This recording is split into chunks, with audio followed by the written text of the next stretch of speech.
Selamat pagi, selamat siang, selamat malam Bapak Ibu sekalian dimanapun berada. Perkenalkan, nama saya Nudi Basra Manurung. Saya merupakan mahasiswa Universitas Siber Asia, di mana pada presentasi kali ini saya akan memaparkan pendapat saya mengenai satu artikel berita yang dikutip dari cnbcindonesia.com yang berjudul 7 bulan sudah berlalu, begini rapor kondisi ekonomi RI.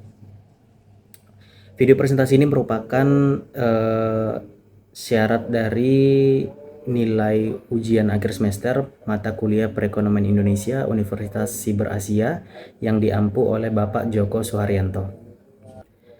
Pada kesempatan ini, saya akan memaparkan analisis mengenai kondisi perekonomian Indonesia pada 7 bulan pertama tahun 2026 dengan fokus pada kesenjangan antara performa makroekonomi yang terlihat cukup kuat dengan kondisi fundamental ekonomi masyarakat dan sektor real. Secara sekilas, indikator makro menunjukkan gambaran positif. Pertumbuhan PDB kuartal 1 2026 mencapai 5,61% secara tahunan. Namun, jika melihat konsumsi rumah tangga, inflasi, nilai tukar, dan pasar tenaga kerja dan pasar keuangan, mulai terlihat sejumlah tekanan. Karena itu, pertanyaan utama presentasi ini bukan hanya apakah ekonomi Indonesia tumbuh, tetapi seberapa kuat dan berkelanjutan fondasi pertumbuhan tersebut. Secara umum, terdapat paradoks dalam kondisi ekonomi Indonesia. Di satu sisi, pertumbuhan PDB sebesar 5,61% menunjukkan aktivitas ekonomi masih relatif kuat. Namun di sisi lain, kekuatan tersebut belum sepenuhnya diterjemahkan menjadi peningkatan kesejahteraan dan daya beli masyarakat. Pertumbuhan kuartal 1 antara lain didukung peningkatan belanja pemerintah sebesar 21,81%, serta faktor musiman seperti Ramadan atau Idul Fitri. Sementara itu, terdapat beberapa sinyal tekanan. Inflasi Juni mencapai 3,34%, rupiah mengalami depresiasi lebih dari 8%, dan BI rate naik menjadi 5,75%.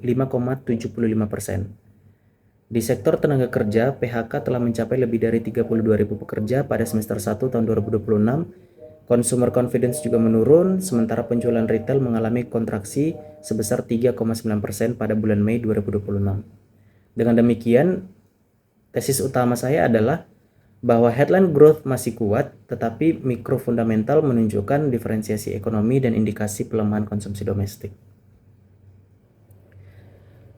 Mari kita mulai dari pertumbuhan PDB. Pertumbuhan sebesar 5,61% merupakan angka yang relatif baik. Namun, kita perlu melihat komposisi dan sumber pertumbuhan, bukan hanya angka akhirnya. Salah satu faktor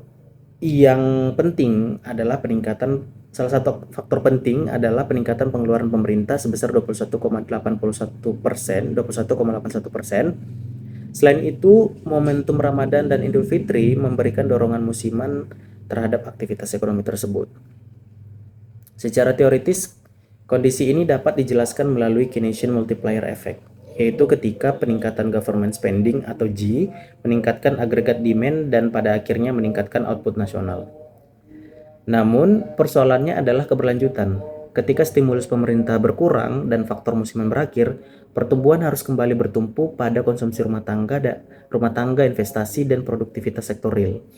Disinilah permanent income hypothesis dari Milton Friedman menjadi relevan. Teori ini menjelaskan bahwa konsumsi masyarakat lebih banyak dipengaruhi ekspektasi pendapatan permanen atau jangka panjang dibandingkan pendapatan sementara. Artinya, apabila masyarakat masih memandang prospek pendapatan mereka ke depan relatif stagnan, peningkatan konsumsi akibat stimulus atau momentum hari raya belum tentu berkelanjutan. Jadi, tantangannya bukan sekedar mempertahankan pertumbuhan dalam satu kuartal, tetapi memastikan sumber pertumbuhan bersifat struktural dan berkelanjutan. Selanjutnya kita masuk ke sisi daya beli. Inflasi Juni 2026 mencapai 3,34%. Yang perlu diperhatikan bukan hanya angkanya, tetapi juga sumber tekanan harga. Kenaikan harga BBM non-subsidi cukup signifikan. Pertamax meningkat sekitar 27,5%, sedangkan Pertamina Dex meningkat hingga sekitar 41%. Secara teori, kondisi ini merupakan ilustrasi cost push inflation. Energi merupakan input yang digunakan hampir di seluruh rantai produksi dan distribusi. Ketika biaya energi meningkat, biaya transportasi, logistik, produksi, dan distribusi juga terdorong naik. Dalam kerangka agregat supply, tekanan tersebut dapat digambarkan sebagai pergeseran kurva short run aggregate supply atau SRAS ke kiri. Akibatnya tingkat harga meningkat sementara output dapat mengalami tekanan. Dampaknya bagi masyarakat adalah erosi purchasing power ketika harga kebutuhan meningkat lebih cepat daripada pendapatan real. Dengan kata lain, masyarakat mungkin tetap melakukan konsumsi secara nominal, tetapi secara real memperoleh lebih sedikit barang dan jasa dari pendapatan yang sama. Karena itu, kita perlu membedakan antara pertumbuhan nominal dan peningkatan kesejahteraan real. Tekanan berikutnya terlihat pada perilaku konsumsi dan tabungan. Data menunjukkan porsi konsumsi meningkat dari 72,3% menjadi 73%. Sementara porsi tabungan turun dari 17,5% menjadi 17%. Sekilas, peningkatan konsumsi dapat dianggap positif, namun konteksnya perlu diperhatikan. Apabila konsumsi meningkat bersamaan dengan penurunan tabungan dan kontraksi penjualan retail sebesar 3,9%, terdapat kemungkinan bahwa peningkatan konsumsi tersebut tidak sepenuhnya didorong oleh peningkatnya kesejahteraan. Masyarakat dapat saja menggunakan sebagian saving buffer untuk mempertahankan standar konsumsi di tengah kenaikan biaya hidup. Fenomena ini dikenal sebagai de-saving. Artinya, masyarakat tetap mempertahankan konsumsi, tetapi dengan mengurangi kemampuan finansial mereka menghadapi risiko di masa depan. Dengan demikian, konsumsi yang tetap tinggi tidak selalu berarti daya beli sedang kuat. Selanjutnya adalah tekanan dari sisi eksternal, khususnya depresiasi nilai tukar. Rupiah melemah dari 8% dan sempat mencapai sekitar 18.170 rupiah per dolar Amerika Serikat. Depresiasi ini memiliki dua konsekuensi utama. Yang pertama adalah imported inflation. Ketika rupiah melemah, harga barang dan bahan baku impor dalam denominasi rupiah menjadi lebih mahal. Bagi industri yang bergantung pada input impor, kondisi ini meningkatkan biaya produksi dan dapat menekan margin perusahaan. Kedua adalah konsekuensi terhadap kebijakan moneter. Bank Indonesia merespon tekanan tersebut dengan menaikkan BI rate sebesar 100 basis menjadi 5,75%. Dalam konteks Mundell-Fleming model dan konsep Impossible Trinity, bank sentral menghadapi trade-off yang kompleks. Di tengah mobilitas modal yang tinggi, menjaga stabilitas nilai tukar dan mempertahankan independensi kebijakan moneter secara bersamaan menjadi semakin sulit.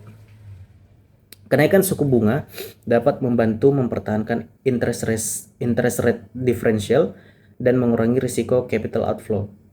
Namun, suku bunga yang lebih tinggi juga meningkatkan biaya kredit bagi rumah tangga dan dunia usaha. Akibatnya, konsumsi berbasis kredit dan investasi dapat melambat. Dengan demikian, terdapat dilema antara menjaga stabilitas eksternal dalam jangka pendek dan mempertahankan momentum pertumbuhan domestik. Tekanan ekonomi juga terlihat dari pasar kerja dan pasar modal. Pada semester 1 2026, PHK telah mencapai lebih dari 32.000 pekerja. Meskipun secara kumulatif lebih rendah dibandingkan periode sebelumnya. Angka tersebut tetap menunjukkan tekanan pada sektor formal, khususnya manufaktur dan sektor yang sensitif terhadap permintaan. Fenomena ini dapat dikaitkan dengan Okun's Law, yang menjelaskan hubungan antara aktivitas ekonomi dan tingkat pengangguran. Selain itu, konsep labor market hysteresis menunjukkan bahwa kehilangan pekerjaan dalam jangka panjang tidak selalu bersifat sementara.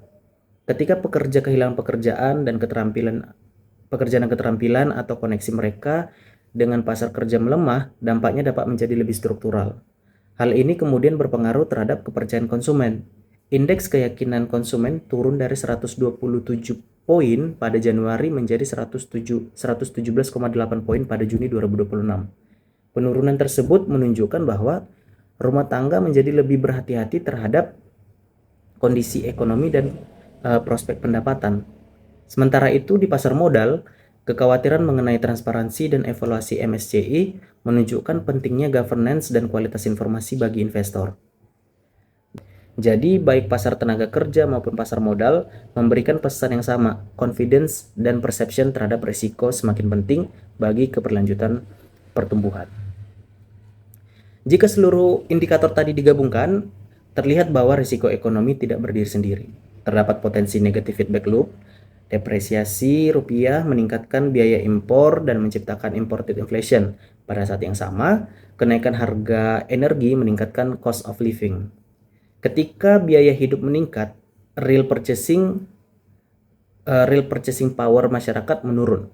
Jika konsumsi kemudian melemah, pendapatan perusahaan dan insentif investasi dapat turun. Dalam kondisi tertentu, tekanan tersebut dapat meningkatkan resiko PHK. PHK kemudian berdampak kembali pada consumer confidence dan semakin menekan konsumsi. Di sisi lain, ketika inflasi dan tekanan nilai tukar meningkat, bank sentral memiliki insentif mempertahankan kebijakan moneter yang relatif ketat. Suku bunga tinggi kemudian meningkatkan biaya pembiayaan dan dapat menahan ekspansi dunia usaha. Dengan demikian, tantangan ekonomi Indonesia bukan sekedar resiko perlambatan PDB, tetapi melemahnya transmisi pertumbuhan dari level makro menuju kesejahteraan rumah tangga dan aktivitas sektor real. Dari keseluruhan analisis, saya sampai pada satu diagnosis utama, yaitu rentan di bawah permukaan. Mengapa demikian?